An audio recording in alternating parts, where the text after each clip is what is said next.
ഇത് കാഞ്ഞിരമറ്റത്തുനിന്ന് നമ്മൾ കുമരകത്തേക്ക് പോകുന്ന ആ ഒരു ലേക്കിൻ്റെ ഭാഗമാണ് കേട്ടോ. ഇതിപ്പം പായലും പോളയൊക്കെ പിടിച്ചെടുക്കുക. പണ്ടൊക്കെ ബോട്ട് സർവീസ് ഉണ്ടായിരുന്നു. ഇപ്പം നമുക്ക് നടക്കാം. പക്ഷേ ഇത് പ്രശ്നം എന്താണെന്ന് വെച്ചിട്ടുണ്ടെങ്കിൽ മോർണിംഗ് വാക്കിന് പറ്റിയ സ്ഥലമാണ്. ഇവിടുത്തെ വീടുകളൊക്കെ ഇങ്ങനെ താഴ്ത്തു പോയിട്ട് ചതുപ്പാണല്ലോ. പിന്നെ മോർണിംഗ് വാക്കിന് പറ്റിയ സ്ഥലം. പിന്നെ പക്ഷെ പേടിക്കേണ്ടത് പട്ടികളെ മാത്രമാണ് കേട്ടോ. അപ്പോൾ ലാസ്റ്റ് ഇയർ ഞാൻ വെക്കേഷന് വന്നപ്പോഴും നടക്കാൻ പോയായിരുന്നു. അപ്പോൾ ഇന്ന് ടൈം കിട്ടിയപ്പോൾ നടക്കാൻ പോയായിരുന്നു. ഞാനിങ്ങനെ പറയാന്ന് വർത്താനൊക്കെ പറഞ്ഞു പുല്ലിൻ്റെയും വീഡിയോ ഒക്കെ പിടിച്ചോണ്ട് നടക്കുമായിരുന്നേ. കൂടെ നടന്ന ആൾക്ക് ഭയങ്കര മടിയാണ് വർത്താനൊക്കെ പ്രേണിക്കാണെങ്കിൽ ബോറടിച്ചിട്ട് പാടില്ലായിരുന്നു. പിന്നെ ഈ കണ്ട പുല്ലും പായലൊക്കെ കണ്ട് വർത്താനം അതിനോടൊക്കെ വർത്താനം പറഞ്ഞ് നടന്നേ. എപ്പോഴും നമ്മുടെ ജീവിതത്തിൽ ഏറ്റവും അത്യാവശ്യം നമ്മളുടെ അതേ വൈബുള്ള ഒരാളായിരിക്കണം. അതായത് ഇപ്പോൾ നമ്മൾ സംസാരിക്കുമ്പോൾ നമ്മളോട് സംസാരിക്കാൻ പറ്റണം. നമ്മളുടെ ഇഷ്ടങ്ങൾക്കനുസരിച്ച് നമ്മൾ തമാശ പറയുമ്പോൾ ചിരിക്കാൻ പറ്റണം. അല്ലെങ്കിൽ അയാൾക്കത് തമാശയായിട്ട് ഫീൽ ചെയ്യുന്നുണ്ടാവില്ല എങ്കിലും നമുക്ക് വേണ്ടിയിട്ട് ടൈം സ്പെൻഡ് ചെയ്യാൻ പറ്റണം.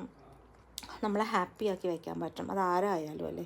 അല്ലാണ്ട് കുറേ മസിൽ പിടിച്ച് ഇതിനകത്തും ഞാൻ ചിരിക്കുകയല്ല അല്ലെങ്കിൽ എൻ്റെ ലൈഫ് ഇതാണ് ഇങ്ങനെയൊക്കെ ജീവിച്ച് തീർക്കുന്ന ജീവിതത്തെക്കാൾ എത്രയോ നല്ലതാണല്ലേ ഹാപ്പി ആയിട്ട് മറ്റൊന്നിനെക്കുറിച്ചും വലുതായിട്ട് വെറിയിടാവാതെ കിട്ടുന്ന സമയം സന്തോഷം ചിരിച്ചും സമാധാനമായിട്ട് പോകാമെന്നുള്ളതല്ലേ. അപ്പോൾ ഇങ്ങനെ അത് കമ്മ്യൂണിസ്റ്റ് പച്ചയുടെ പൂവാണ് കേട്ടോ. എനിക്ക് ഭയങ്കര ഭംഗിയായിട്ട് തോന്നി. കമ്മ്യൂണിസ്റ്റ് പച്ച എന്ന് പറഞ്ഞ കളർച്ചെടിയാണെങ്കിൽ അതിൻ്റെ പൂവിനെ കാണാൻ ഭയങ്കര ഭംഗിയായിരുന്നു. പിന്നെ ഈ ചതുപ്പ് പാടത്ത് നിറച്ച് കരിപ്പാടാണ്. ഇവിടെ നിറച്ച് പാമ്പുകളും പെരുമ്പാമ്പൊക്കെ ഉണ്ട്. വീടുകൾ ഭയങ്കര കുറവാണ് കേട്ടോ. അപ്പോൾ ഞാനിങ്ങനെ പോളയൊക്കെ ഇങ്ങനെ ആസ്വദിച്ച് ഞാൻ പയറാന്നൊക്കെ വിചാരിച്ച് കാണിച്ചത് പയറൊന്നും അല്ലായിരുന്നു. എന്താണ് ഒരു സാധനത്തെ പോള പിടിച്ച് കിടക്കുക. പക്ഷേ ഈ പോള ഇങ്ങനെ പിടിച്ചിട്ടുണ്ടെങ്കിലല്ല നമ്മൾ പറയില്ലേ യൂട്രോഫിക്കേഷൻ എന്ന് പറയില്ലേ ആ പ്രോസസ്സ് അല്ലേ. അപ്പോൾ ഇത് തന്നെ ഉണങ്ങി താഴത്തേക്ക് പോയതെന്നാണ് പറഞ്ഞത്. ക്ലീൻ ചെയ്തതല്ല എന്നാണ് പറഞ്ഞത്. പിന്നെ വഞ്ചിക്കാരൊക്കെ ഉണ്ട് കേട്ടോ അവിടെ. അപ്പോൾ വഞ്ചിക്കാർ അത്യാവശ്യം ഈ എന്താ പറയുക പേൾ സ്പോട്ടല്ലേ എന്തായാലും പറയുന്നത് മലയാളത്തിൽ കരിമീൻ അത് പിന്നെ സിലോപ്പി അതൊക്കെ പിടിക്കാനായിട്ട് ആൾക്കാർ വരും കേട്ടോ. അപ്പോൾ ഇനി ഒരു ദിവസം ഞാൻ മീൻ പിടിക്കുന്ന വീഡിയോ ഇടാവേ.